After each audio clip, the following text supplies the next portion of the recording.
Assalamualaikum dan salam pertemuan kepada saudara-saudara yang sedang mengikuti kursus pembenihan udang gala menggunakan artificial seawater. Dan saya ucapkan juga salam pertemuan kepada saudara-saudara semua. Sebenarnya pembenihan udang gala ni memang mudah, senang sahaja kita mengeluarkan benih, ya, daripada Zoya kepada Mysis dan terus kepada PL. Tetapi pada kali ini kita akan berkongsi ilmu menggunakan artificial seawater, di mana air tu kita akan buatkan dia akan menjadi 12 hingga 15 ppt.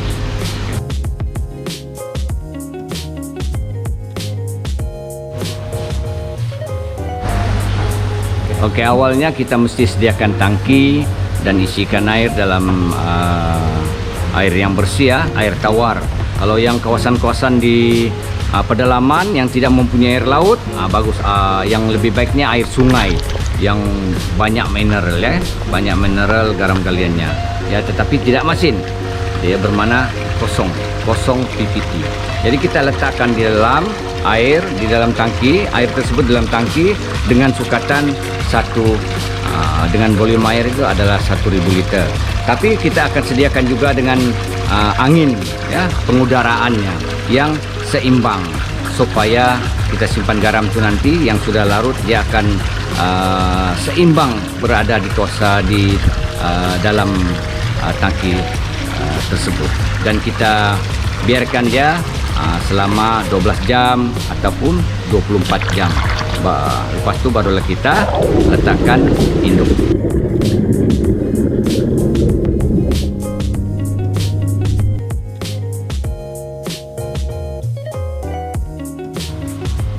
Sebelum kita membuat ataupun berkecimpung di dalam pembenihan udang gala untuk menggunakan artificial seawater, kita perlu laksanakan atau mencari kadar yang sesuai. Maksudnya berapa banyak garam digunakan dan berapa banyak air yang diperlukan. Jadi kita akan belajar cara-cara bagaimana untuk mencari kadar yang sebenar, ya. Okey.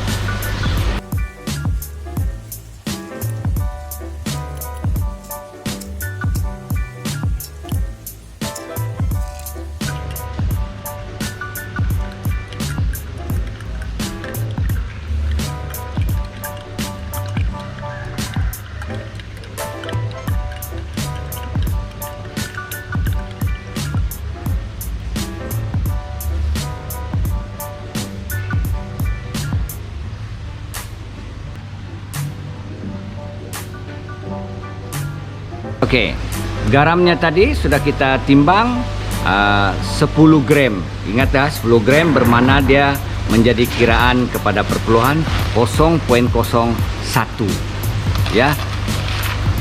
Airnya 1 liter bermakna 1. Kita darab dengan jumlah air yang kita akan gunakan dalam media tangki tersebut. Contoh 2 tan ataupun 1 tan. Okey, kita kira 1 tan saja, okey. Kita kira 1 tan, jadi bermakna 10 gram bagi dengan 1 darab dengan 1 tan, 1000 liter bermakna 1000, ya. Bermakna kita gunakan garam untuk kita larutkan ke dalam air tawar itu tadi yang sudah dinyakan klorinnya sebanyak 10 kilo. Okey, selepas itu kita akan rendamkan garam tersebut ke dalam satu bekas yang menggunakan media tangki, bekas yang berlainan daripada tangki tersebut.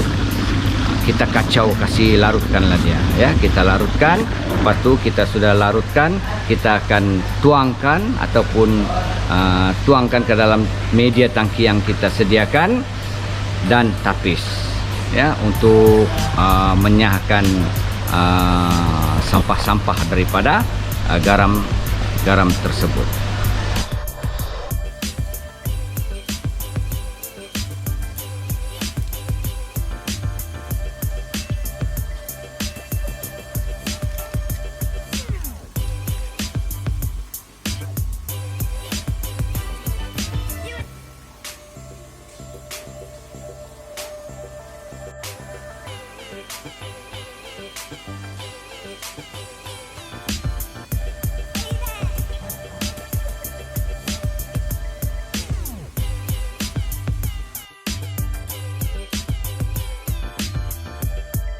Oke, pertama yang kita pikirkan adalah untuk mencari induk udang galah, ya semestinya betina.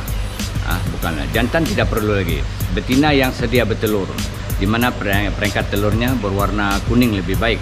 Sebab telur yang berwarna kuning ini dari segi pengangkutan dia agak tahan, ya. Tidak sepertinya kita mengangkut udang yang sudah bertelur, tetapi warnanya sudah hampir menetas. Kadang-kadang kalau kita angkut atau pindah ke tempat lain, telur-telurnya itu akan berjatuhan. Dari mana kita dapat induk? Sumber induk ini penting. Kita akan peroleh daripada perai-perai ataupun nelayan-nelayan yang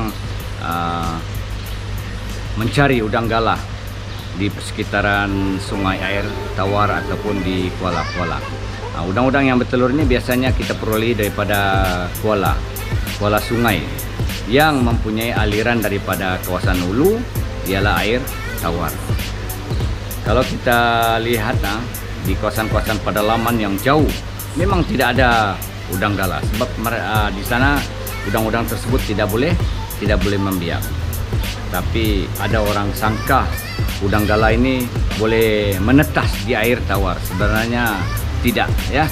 Dia akan menetas di perairan air masin di tahap 10 hingga 15.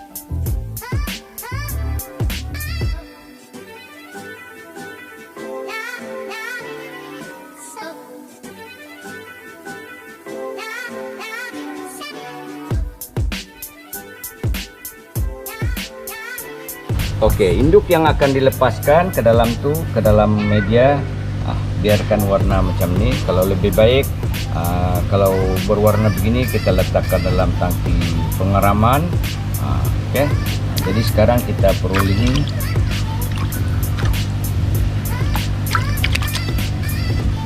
ini dia kekuningan kepudaran ataupun perang. Dia ni lebih kurang 3 hari dia akan melepaskan zoya, ya. Kadar yang kita gunakan untuk 1 meter persegi untuk pelepasan induk lebih kurang 15 hingga 20 ekor untuk kita lepaskan dalam satu media pengeraman.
Oke, selepas kita lepaskan induk ke dalam tangki pengeraman ini, sebenarnya kita tidak biarkan dia begitu saja. Kita akan bagi makannya.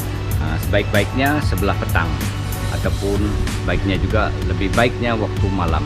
Waktu malam ini sebab udang ini adalah jenis nokturnal. Nokturnal ini ialah bermaksud dia agresif sebelah malam. Jadi pemakanan yang terbaik adalah sotong segar, ya. Kita boleh peroleh daripada pasar-pasar yang giat menjual ikan-ikan, dan sotong tu kita akan potong kecil-kecil agar dia akan dapat menangkap seketul, ya. Jadi kalau boleh kita lebihkan dia. Kalau dia ada 20 ekor di dalam tangki tersebut, kita lebih dia akan kepada 25 ketul, ya. Jangan dibiarkan udang-udang tersebut tu tidak mengambil makanan. Nanti kita lihat macam mana udang-udang tersebut mengambil makanan setiap seketul. Oke.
Oke, tempo di dalam tangki pengeraman ini dia bergantung dengan warna telur tadi. Kalau tadi itu yang kita lihat dia macam coklat keperang-perangan, lebih kurang dia 3 hari dia akan lepaskan dia punya telur dan menetas menjadi zoya pada peringkat pertama. Dan air di sini kita tidak perlu tukar, sebab dalam jangka masa yang singkat dia akan secara otomatis akan bertukar selepas kita tuai zoya-zoya yang telah dilepaskan, ya. Telur-telur yang menetas menjadi zoya itu dilepaskan ke media tangki pengeraman ini. Setiap kali inilah kerjanya, ya. Tidak perlu kita tukar air, kita beri makan, dan esok kita tuai zoya tersebut dan kita masukkan air yang baru lagi. Itulah saya katakan tadi, kita tidak perlu tukar air. Dan satu lagi di sini kita lihat angin mesti seimbang, ya, tidak perlu terlalu kuat. Tidak perlu terlalu kuat untuk lebih udang itu tidak beberapa terkejut dengan angin yang kuat. Ingatlah dia oksigen itu tadi perlu di atas 4 ppm, ya.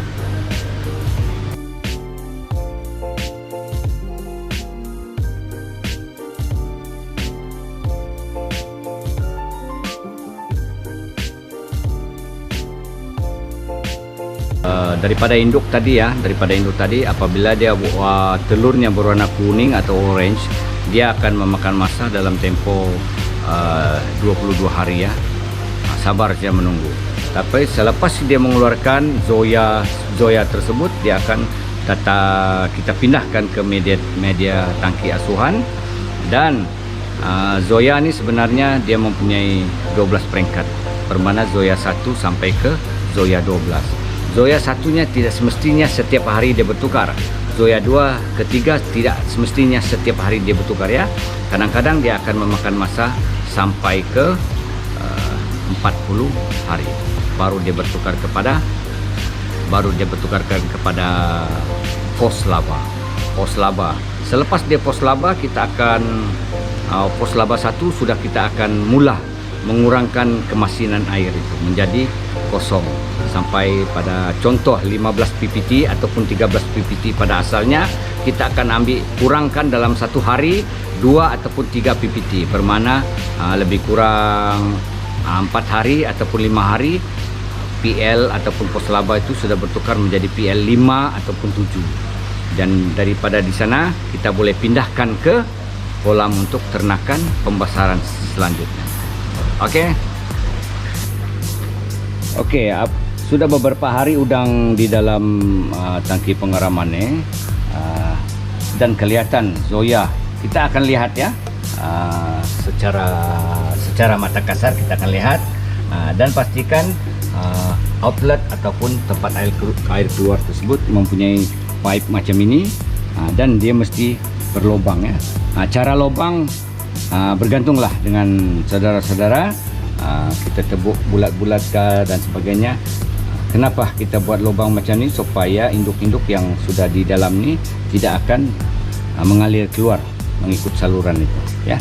Oke, kita sudah tersedia, dan angin yang udara, tiup angin yang ke hujung terus berdekatan dengan outlet kita angkat supaya angin-angin yang di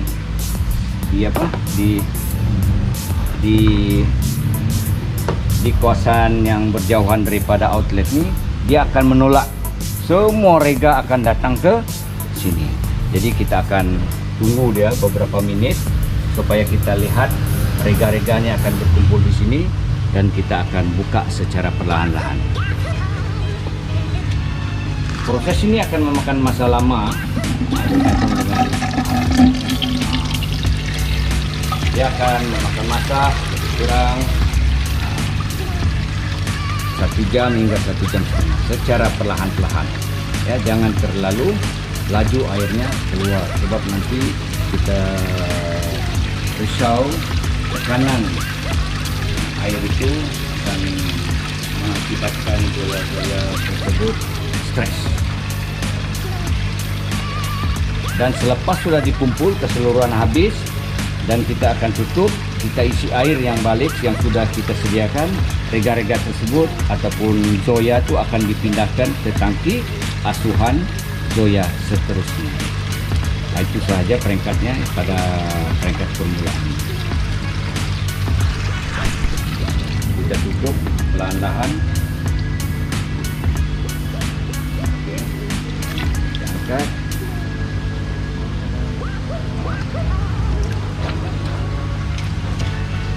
Pelan-pelan kita akan terus ke kolam media tangki yang seterusnya kita masuk.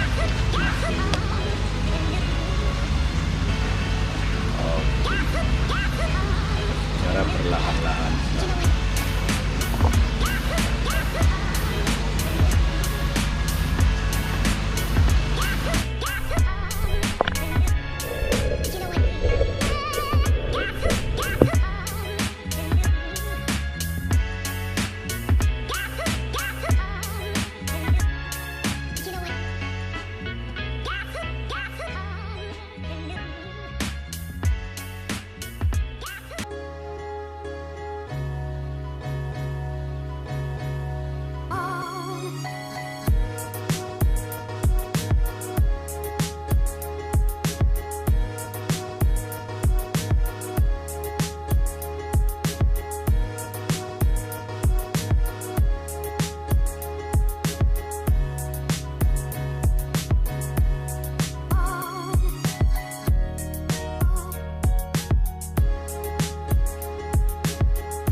Bismillahirrahmanirrahim. Assalamualaikum warahmatullahi wabarakatuh.